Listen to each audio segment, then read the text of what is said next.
ಅಥಣಿ, ರಾಯಬಾಗ್, ಚಿಕ್ಕೋಡಿ ಇವೆಲ್ಲ ಜಿಲ್ಲೆ ಮತ್ತು ತಾಲೂಕುಗಳಿಗೆ 700-800 ಹಳ್ಳಿಗೆ ಒಂದು ಕೃಷ್ಣಾ ನದಿ, ದೊಡ್ಡ ಕೃಷ್ಣಾ ನದಿ ನಮ್ಮ ಉತ್ತರ ಕರ್ನಾಟಕದೊಳಗೆ. ಅದು ಮೊನ್ನೆ ಒಂದು ಆಕಸ್ಮಿಕ ಘಟನೆ ಆಗಿ ಬಾಗಿಲು ಹೊಡೆದ ನೀರು ಹೋಗಿ ಬಿಟ್ಟತ್ತೀಗ.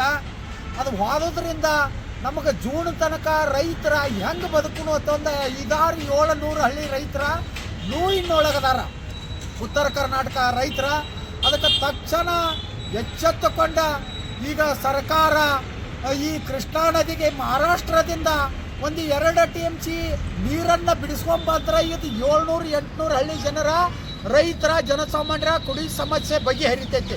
ಮತ್ತೀಗ ಆ ಸರ್ಕಾರ ಎಚ್ಚೆತ್ತುಕೊಂಡ ಅದನ್ನು ಸಮಸ್ಯೆಯನ್ನು ಬಗೆಹರಿಸದೇ ಇದ್ರೆ ಮುಂದಿನ ದಿನಮಾನದೊಳಗೆ ಇದು ಕೃಷ್ಣಾ ನದಿ ನೀರಿನ ಸಮಸ್ಯೆ ದೊಡ್ಡ ಒಂದು ಉಗ್ರ ಹೋರಾಟ ಆಕತಿ. ಸರ್ಕಾರಕ್ಕೆ ಒಂದು ದೊಡ್ಡ ನೋವಿನ ಸಂಗತಿ ಆಕತಿ. ತಕ್ಷಣ ಎಚ್ಚೆತ್ತುಕೊಂಡ DK ಶಿವಕುಮಾರ್ ಅವರು ಮೊನ್ನೆ ಮುಖ್ಯಮಂತ್ರಿ ಅವರು ಎಚ್ಚೆತ್ತುಕೊಂಡ ಮಹಾರಾಷ್ಟ್ರ ಸರ್ಕಾರದ ಜೊತೆ ಮಾತಾಡ್ಕೊಂಡ ತಕ್ಷಣ ಒಂದು ಕೃಷ್ಣಾ ನದಿಗೆ ಒಂದು 2 TMC ನೀರು ಬಿಡಿಸ್ಕೊಂಡು ಬರಲೇಬೇಕಂತೇಳಿ ಈ ಸಂದರ್ಭದಲ್ಲಿ ನಾವು ಇಡೀ ಚಿಕ್ಕೋಡಿ ಜಿಲ್ಲೆ ಮತ್ತು ಅಥಣಿ ತಾಲೂಕು, ರಾಯಬಾಗ್ ತಾಲೂಕದವರ ಖಡಾಖಂಡಿತವಾಗಿ ಇವತ್ತು ಸರ್ಕಾರ ಕೇಳಕ್ಕೆ ಇಷ್ಟಪಡ್ತೀವಿ.